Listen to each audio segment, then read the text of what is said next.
Hello and welcome back to another video. My name is CJ the Populous New Yorker. Apologies for my lack of uploads lately as my school year has just concluded, so now I will be able to hopefully upload around 3 times a week, more of a consistent schedule, covering just election predictions and important events coming up. But today's video is going to be about the 2022 midterm Senate election. So we'll be analyzing the 12 toss-up Senate seats for the 2022 election and determining at this point whether they will go for the Democrats or the Republicans.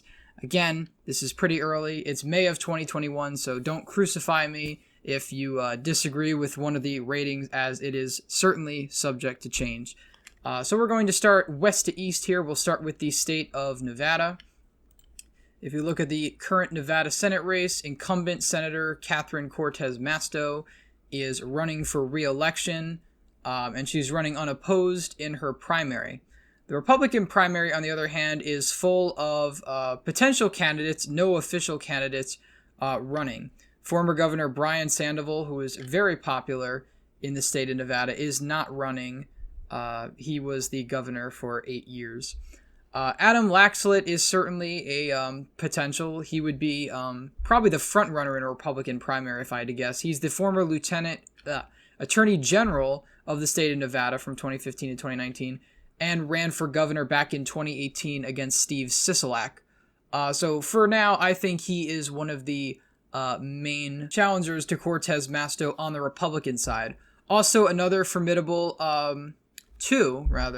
formidable opponents could be Mark Hutchinson, the former lieutenant governor of the state of Nevada, again, 2014 to 2018, and the House rep from Nevada's 2nd Congressional District. So all of these candidates could potentially run against Catherine Cortez Masto, but for the time being, she doesn't have a solid challenger. If we take a look at the state of Nevada from the 2020 election, it was the only Clinton state, key Clinton state, Clinton battleground state, that Hillary won in 2016, that actually trended red in 2020. The others, Minnesota, Maine, New Hampshire, these states all got a lot bluer. Virginia, Colorado, same thing. They were battlegrounds in 2016, all got a lot bluer. Nevada was the only state to trend more Republican, albeit minutely, but nonetheless trended more Republican, which I think is fairly significant considering that President Trump lost the presidency. However, he did better in Nevada than he did the first time by margin. If we go back to the 2018 Senate race in Nevada, now again, this isn't Cortez Masto's seat, but Jackie Rosen was able to unseat Republican incumbent Dean Heller by a 5-point margin, which is pretty impressive. But in fact, it can be pointed out that the state of Nevada actually was slightly redder than the nation at large, which was a +9 Democratic environment. Of course, it's still significant. Dean Heller being an incumbent probably helped him out a whole lot, but nonetheless, he was soundly defeated. And of course, if we go back to Cortez Masto's last time being up for election, the first time she ran for the Senate, she won with 47.1% of the vote to 44.7%. Now, given Nevada's battleground status, the fact that Nevada seems to slightly be trending in the rightward direction, which is the opposite of a lot of fast-growing states like Arizona, Colorado, Virginia, these states that Georgia, these states that were rapidly growing tend to trend more Democratic. And I think Nevada had that arc back in 2008, 2012, etc., but it seems to be trending more in the Republican direction. However, of course, since Nevada has no Republican challenger yet, I'm going to give the seat to Cortez Masto by around a lean margin. I think either way, this seat is going to be relatively close, no matter who's nominated on the Republican side. But I think right now, Jackie Rosen certainly has it, considering there's no definite opponent yet. Moving on to the state of Arizona, incumbent Senator Mark Kelly is eligible to run for re-election, and he is. The Republican primary has a decent amount of people expressing or potential candidates. Of course, we have Andy Biggs, who is the representative from Arizona's 5th. We have Paul Gosar, Arizona's 4th. These are probably the main contenders as of right now. Mark Brnovich, I've heard him also be thrown around as a potential. He's the current Attorney General of Arizona. Out of all these candidates, I guess Brnovich might do the best. Gosar and Biggs are a lot more on the Trumpian side of the scale, and while that may work in other swing states, or red states certainly, for Republicans to drum up victories, Arizona was a state that went to Joe Biden. Narrowly, but it went to Joe Biden by 0.3%. So again, running the most Trumpian candidate is not necessarily the smartest move for the GOP. Arizona tends to be a much more establishment state when it comes to selecting Republicans, both in the primaries and in the general. It tends to be a more moderate state overall, which is just the way it's trending at the moment. So as of right now, again, if we go back to Mark Kelly's victory back in 2020, he defeated Martha McSally pretty soundly, 51.2 to 48.8. It's actually the same margin that Martha McSally lost back in 2018 against Kyrsten Sinema. Why Martha McSally was chosen by Governor Ducey to run for the seat again after she lost is beyond me. However, she did actually slightly better than expected. Obviously, the election results were closer than the polls, but Mark Kelly still outperformed Joe Biden in the state quite significantly. He's a fairly popular senator, much more popular than his counterpart in the Senate. I think he'll probably win it. I'm going to put it as a tilt margin, though, considering that I think it will be a significantly narrower margin. Probably within 2 points or so, less than that. Alaska, I think, is probably going to be likely, if not safe, depending on the nominee. Probably safe, but again, just for the sake of this video, we're going to put it as likely, which is anywhere from 7 to 12 points. Currently, Lisa Murkowski is declared. She's the incumbent senator from Alaska. She, of course, has problems from a lot of Republicans, as she did vote to impeach Trump. She's a very moderate Republican, which is not really the language the party is speaking at the moment. They want more of, right-wing populist Trumpian candidates. She has one Republican challenger. I don't really know a whole lot about her. Sarah Palin has been thrown around. Laura Ingraham, I guess she lives in Alaska, has been thrown around as a potential. Of course, Doug Ducey. Oh, not Doug Ducey. We're not talking about Arizona. I don't know what's wrong with me today. And of course, the incumbent governor could possibly run for the seat as well. Now, if we look at Alaska back in the 2020 election, Alaska trended pretty Democratic in the presidential. In fact, so Democratic, Trump only won it by 10 points, a likely margin, and much less than he won it by back in 2016. Back in 2016, Trump won the state pretty comfortably, 51 to 36%, with a huge chunk of the votes going to third-party candidates, which is a strong tradition in the state of Alaska. The Senate race, obviously, incumbent Senator Dan Sullivan outperformed Al Gross pretty significantly. Outperformed Trump pretty significantly, I should say. But again, it still wasn't a resounding victory. 53 to 41 is a 12-point margin, just about. It's on the border of safe, but again, Alaska's one of those states that's slowly moving more left as time goes on. Again, that trend, it might not really be a long-term trend, as I don't think many parties, either the Republicans or the Democrats, are really spending a whole lot of money in the state of Alaska. It's a small population state. Presidentially, it's only 3 electoral votes.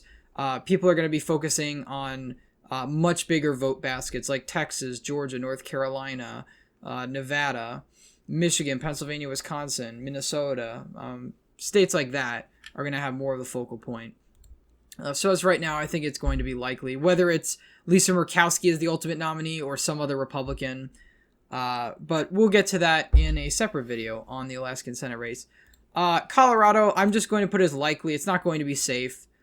Michael Bennet is running again for his seat in the Senate. If we look at his victory last time, he outperformed Hillary Clinton, winning 50 to 44.3, a fairly decent margin. likely margin in the state of Colorado. I reckon he's a pretty popular senator. I don't know for sure. But Colorado has had a long Democratic streak since 2008, and it's only been getting bluer. Joe Biden won by over 13 points in the state of Colorado. It trended more Democratic than even I thought it would. I thought it would be around 10 points or so. So that is definitely going to hurt any Republican challenger against Bennett. Also, he's an incumbent, so that certainly plays in his favor. So I think he'll have no problem holding on to that seat in Colorado. Iowa, if we look at the 2022 Senate race here, Chuck Grassley is apparently filed paperwork to run again. This will probably be his 25th term or so in the Iowa Senate. He's definitely up there in years, but I guess he thinks he can take another crack at it. Yeah, he will be 89 years old in 2022, but, if he has the energy, then that's fantastic to run again. He has some Democratic opponents. However, Chuck Grassley is king in Iowa when it comes to Senate races. If we just go back to 2016, just dominates any opponent he has. The reason I didn't highlight it right away is because normally it's not necessarily safe, but I think in this case, if Chuck Grassley is the nominee, then Iowa will not at all be in play. Again, he's won countless elections by a safe margin, and he's a very popular senator out of the state. Next, we go to Wisconsin. Wisconsin should be interesting because we don't actually know if Ron Johnson, the incumbent senator, is actually going to be running for re-election. He is a potential, yet for some reason he has not really decided yet if he's actually going to be running again for the seat. There are a decent amount of potential Republicans that are waiting to see if he'll make a decision or not. Sean Duffy, who's from Wisconsin's 7th district, pretty red district in the north of Wisconsin. Mike Gallagher, from the 8th district. We have a former lieutenant governor, Brian Still, who's from the 1st district, which is more of a contentious one. So a bunch of representatives want to run for this seat. And on the Democratic side, we have Ron Kind, who is from Wisconsin's 3rd district. Alex Larsley, I think he's the billionaire. I'm not exactly sure. There is a, let's take a look. Actually, I don't know. Yes, he's the son of a billionaire, I think. He's a fairly wealthy businessman, and I think, as a matter of fact, he's leading in some of the primary polls. Ron Kind being representative, I think he probably has a decent shot at the nomination. The current Attorney General, Josh Kaul, is planning on possibly running, and of course the current Lieutenant Governor of the state as well. So, either one of these opponents could relatively be strong, but again, Ron Johnson is above water in the state of Wisconsin, as far as I know. If we go back to 2016, he outperformed Trump pretty decently by around 3 points or so, winning 50-46 against Russ Feingold, who was the former holder of this seat, was defeated in 2010, decided to take another crack at it, and failed, unfortunately for him. So I think as of right now, I think Ron Johnson probably has the edge in the state of Wisconsin, until we have more of a Democrat, until we figure out who the Democrat actually is and we get some more polling. Again, we're more than a year and a half out, so it's a little difficult to kind of gauge some of these races. However, most pollsters think that he has a slight edge, and I would tend to agree with them.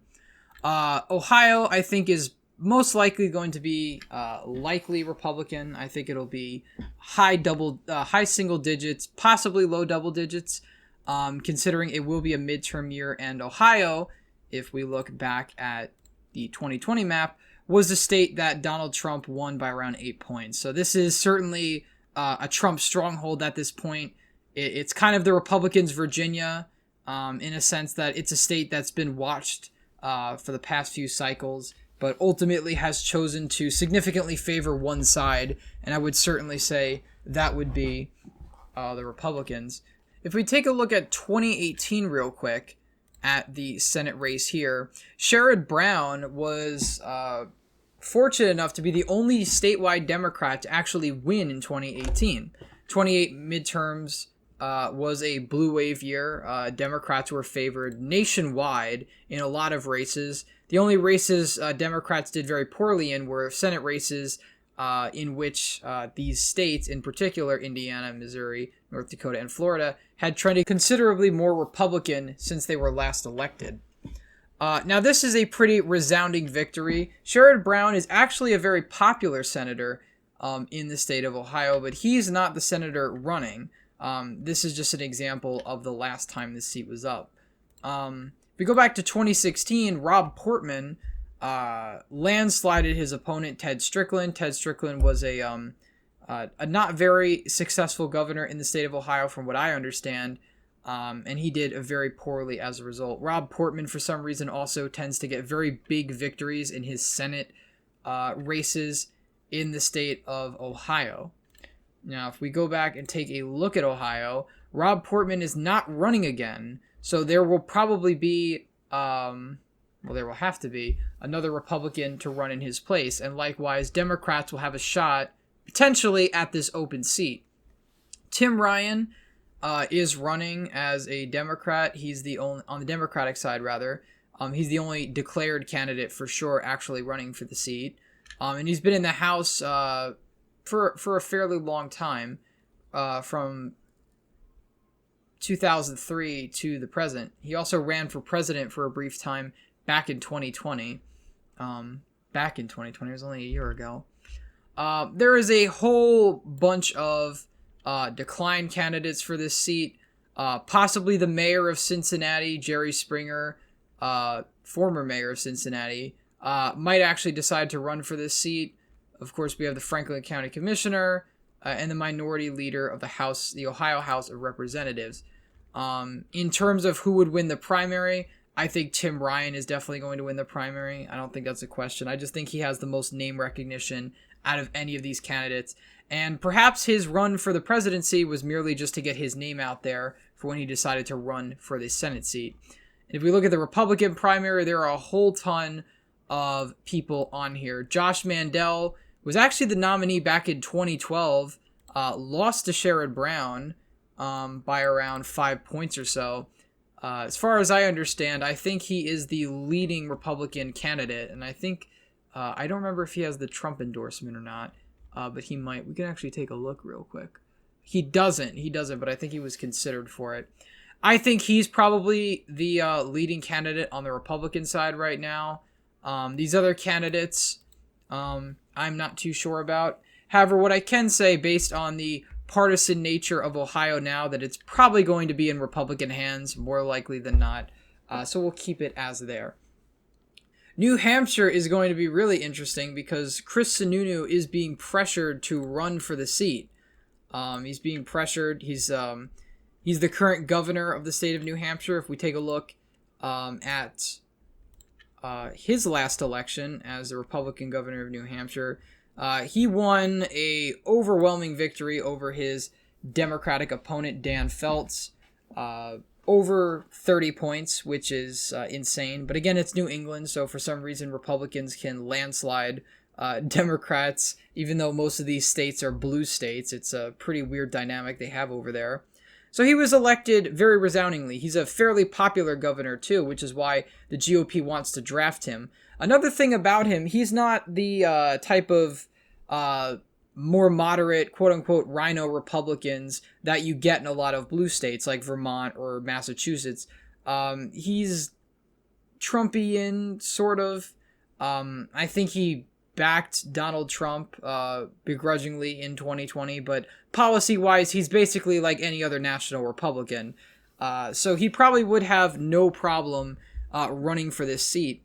Maggie Hassan, who's the current Democratic incumbent, actually defeated a Republican incumbent, Kelly Ayotte, who is actually fairly popular too. So for some reason, New Hampshire, I don't know, New England's just a very weird place politically. She won by 0.1% over Kelly Ayotte, who again, her approval rating was well over 50%. So the fact that Maggie Hassan won is a testament to her, I guess, being a decent campaigner and I guess a good politician. This race is certainly up in the air, I think. Many people have it as lean or likely Democratic. I tend to disagree. I think it's going to be a very, very close race, especially if Sununu jumps in.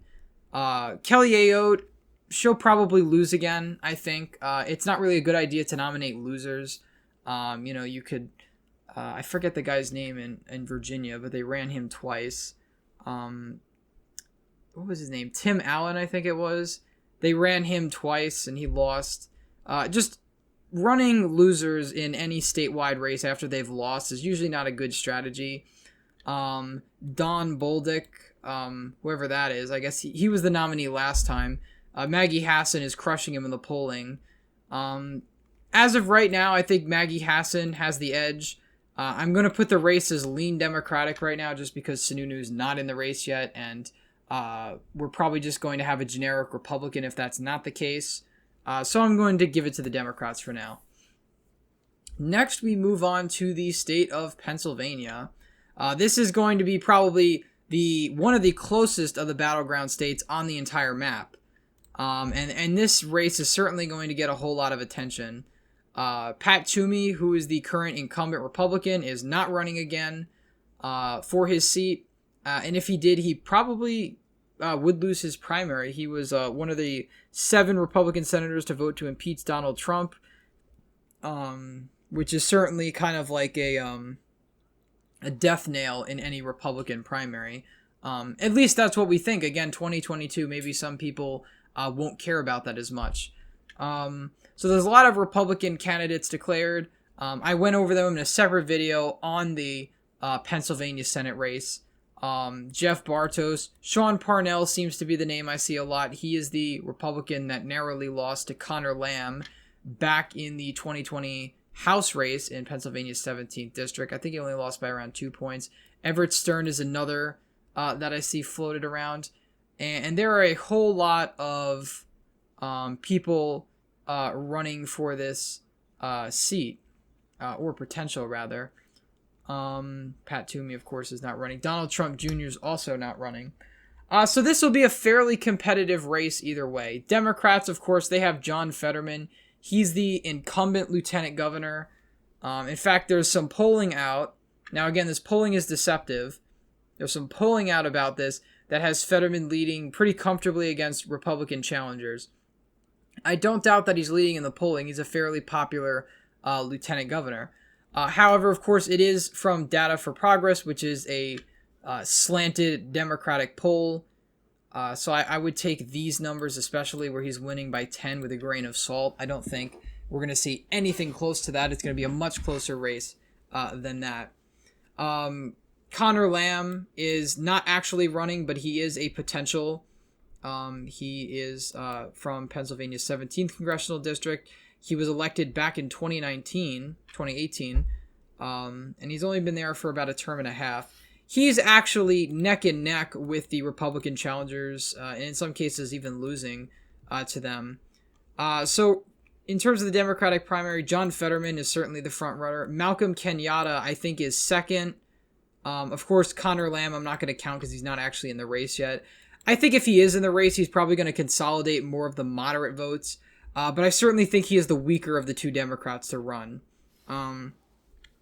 That being said, Fetterman is fairly popular in the state of Pennsylvania. And I think he is running, as of right now, the right campaign. I've seen some of his ads. I think he would win this seat narrowly, as of right now. And again, don't crucify me because we have a year and a half. But I think as of right now, the Republicans that are running, I'd need to see more data to indicate that they'd be strong candidates. But I just think Fetterman, even if it's going to be close, I think he's going to do a better job. And of course, you can disagree with me in the comments. The state of North Carolina was a state that went to Donald Trump last time, back in 2020, last year. It went to him by around 1.3%, and it also went to incumbent Republican Senator Tom Tillis by almost 2 points or so. North Carolina is a state that, while it trended a little bit more blue on the presidential, I still think Republicans have the edge. Roy Cooper, the current incumbent governor, didn't win by as much as the polling suggested. In fact, it was a lot closer than the polling suggested. He only won by around 4.5 points. So I certainly think Republicans have the edge in North Carolina going into this. I think based on the last election results and the fact that there's likely going to be higher Republican turnout in the midterms, I think Republicans certainly have the edge right off the bat. If we take a look at who's running in North Carolina, we have Pat McCrory, who is the former governor of the state, former mayor of Charlotte as well. He actually lost re-election to Roy Cooper, so that's an interesting thing about him as well. Ted Budd is also running. He might be a formidable opponent in the Republican primary. Pat McCrory, however, is dominating the Republican primary. It looks like he's going to be the nominee. Laura Trump is not actually running, but they've done hypothetical polling with her as well. And she actually beats Pat McCrory in all but the latest polls. So either one of them is likely to be the nominee. Sherry Beasley on the Democratic side looks like she's going to be the nominee for that seat. Again, maybe Erica Smith, who is a state senator, possibly could win. But I think Sherry Beasley is the most likely nominee right now. I think it's probably going to be a lean Republican seat. I think whether it's McCrory or Laura Trump, I think they probably have no problem winning by around 2 or 3 points.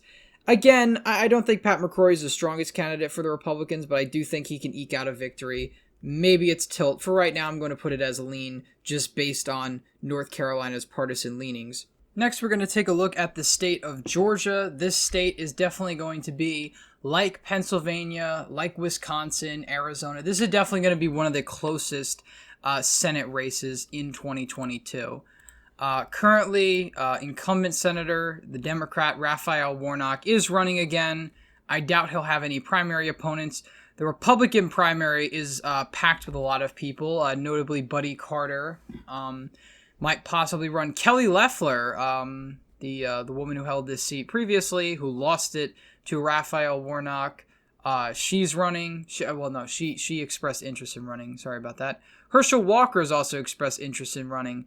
Again, there's been very few polling actually done on the race as of right now, but most of the polling does favor Warnock overall. In terms of a Republican primary, if it's Doug Collins and Herschel Walker seem to be the strongest favorites as of right now, at least in the hypotheticals, although Doug Collins says he's not running. So it'd probably be down to Herschel Walker and maybe Loeffler. But I don't think Loeffler is going to run, or if she does, I don't think she's going to make it very far in the primary. Jack Kingston, who is a Republican representative from Georgia's 1st District, might possibly run. And Gary Black, who's the agriculture commissioner, who I believe is a Republican. Of course he would be. He's running the primary. Also could run. And for some reason, David Perdue, for like 5 minutes, was running for this seat and then decided not to. So Georgia as a state, if we look back at 2020, has dramatically, probably more than any other state besides Colorado, has dramatically shifted in favor of the Democrats. And that shift is focused on the fastest growing region of the state, which is Metro Atlanta, which is, of course, Atlanta and the surrounding suburban counties. Even the red exurb counties, Cherokee, Forsyth, Paulding, these counties also shifted very, very far to the left. 14 points for Forsyth, Cherokee 9, Cobb 12. Well, Cobb is blue anyway. Puddling County. Republicans have really dropped the ball in the state of Georgia. They lost it narrowly by around 0.2% to Joe Biden. And, of course, the special Senate elections, they lost by around 1.4 and 2 points respectively. So even they outperformed even the general elections expectations. As of right now, I think Democrats certainly have the edge in Georgia based on these trends. Even though it's going to be a midterm year, I don't think Republicans are going to get the state of Georgia back. It's going to be the next Colorado. I really don't see... Herschel Walker is probably the most viable for the Republicans, and that's still an uphill battle. even in that case. Florida, we're not going to talk very much about because it's a likely, if not safe seat. Marco Rubio is running for a third term in the Senate, or is very likely to run for a third term in the Senate. Oh, no, he is. For some reason, there's tons of people running in the Republican primary. It kind of threw me off for a second. But he'll have no problem winning his primary, I don't really think. In terms of the Democrats, Val Demings, I think, might be running. Or is she running for governor? I don't remember. Oh no, she's running for the Democratic Party. What am I saying? She's probably going to be a front runner. She has a lot of name recognition in Florida. But again, hypothetical polling against various Democrats, Marco Rubio is winning very comfortably. If we look at 2020, Florida trended very, very Republican, around 3 points or so. And a lot of that was concentrated in Miami-Dade County among the Cuban population, which is one of the main reasons Florida has shifted more to the right since 2016. It was a state that Donald Trump won narrowly by around a point or so back in 2016. We'll pull that up. Back in 2016, again, Miami-Dade County, Trump lost by 30 points, around 29. And of course, in 2020, he only lost it by around 7 or 8 points. So that really goes to show you the shifts going on in the state of Florida. I don't think Republicans are going to have any problem in the state of Florida this time around. So anyway, that gives Democrats the Senate. In fact, they gain one seat, 51-49. Now, again, these are going to be subject to change, and I probably will change some of these up as more information comes out. Again, any of the states that are tilt or lean could very well go one way or the other. If it's a very bad year for Republicans, they could lose North Carolina, Georgia, Pennsylvania, even Wisconsin, perhaps. And if it's a good year for Republicans, they could, take back Arizona, Georgia, win Pennsylvania, possibly flip New Hampshire if Sununu runs, hold Wisconsin. So again, you could play around with this map, but I think as of right now, Democrats are on track to gain one seat in the Senate. Now, again, it's very early, and a lot of the dynamics aren't really decided yet, so it's still very much up in the air. Anyway, guys, thank you all for watching this video. Please leave a thumbs up if you enjoyed. Comment down below your thoughts, and as always, I'll see you in the next one.